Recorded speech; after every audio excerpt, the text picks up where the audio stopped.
Municipal ఎన్నికల్లో మెరుగైన స్థానాల్లో విజయమే లక్ష్యంగా బీజేపీ అభ్యర్థులు ముమ్మరంగా ప్రచారం చేశారు. పార్టీకి పూర్వ వైభవం తీసుకువచ్చేలా పార్టీ జాతీయ నేతలు రాష్ట్రంలో పర్యటించారు. బీజేపీ ప్రచార సరళి సంబంధించి మరింత సమాచారం మా ప్రతినిధి జ్యోతికిరణ్ అందిస్తారు.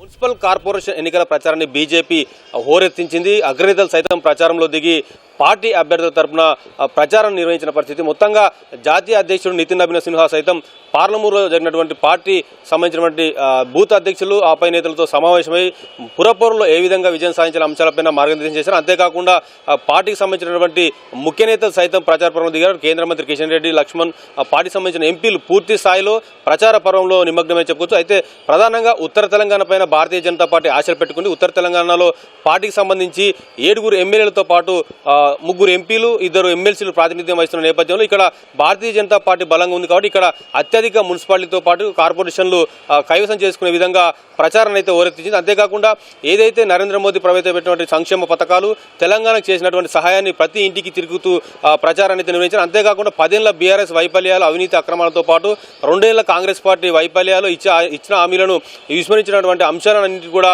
ప్రతి ఇంటికి తిరుగుతూ ప్రతి ఓటర్ను కలిసి వివరించిన పరిస్థితి అయితే ఉంది. అయితే ప్రధానంగా నరేంద్ర మోదీ ప్రభుత్వం తెలంగాణకు 12 ఏళ్లలో చేసినటువంటి నిధులు, అవి అంశాలన్నింటినీ పూర్తి స్థాయిలో కరపత్రం రూపంలో ప్రజలకు వివరించారు. అంతేకాకుండా అటు కాంగ్రెస్ బీఆర్ఎస్ సంబంధించినటువంటి వైఫల్యాలను కూడా మరో కరపత్రం రూపంలో విడుదల చేశారు. అంతేకాకుండా ఏదైతే కాంగ్రెస్ ప్రభుత్వం 6 గ్యారెంటీల పేరుతో ప్రజలను మోసం చేసింది, ఇచ్చిన హామీలను విస్మరించిందని చెప్పి ఆరోపిస్తూ ఒక ఛార్జ్ షీట్ను కూడా రిలీజ్ చేసింది.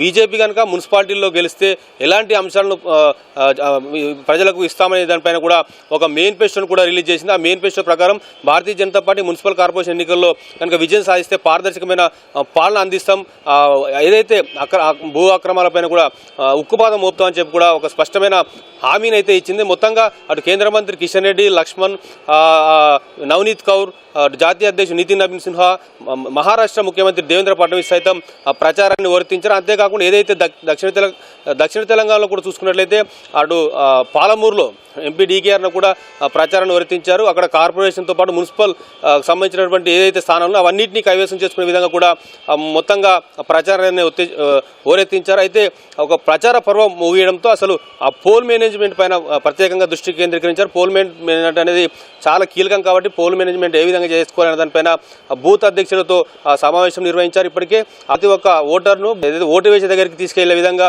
కృషి చేయాలని ప్రతి ఒక్కరూ ఏదైతే ఈ 24 గంటలు కీలకమైన సమయం కాబట్టి 24 గంటలు కూడా ప్రతి ఒక్కరూ సమన్వయం చేసుకుంటూ ప్రతి ఒక్క ఓటర్ను ఓటు వేసే విధంగా ప్రోత్సహించడంతో పాటు ఉత్తర తెలంగాణ పైన అయితే గంపెడు ఆశలు పెట్టుకుంటూ ఉత్తర తెలంగాణలో అటు ఆదిలాబాద్, నిజామాబాద్, మంచిర్యాలతో పాటు కరీంనగర్ జిల్లాల్లో మంచి స్థానాలు కైవసం చేసుకున్నారని చెప్పి కూడా ఆశాభావం అయితే వ్యక్తం చేస్తుంది.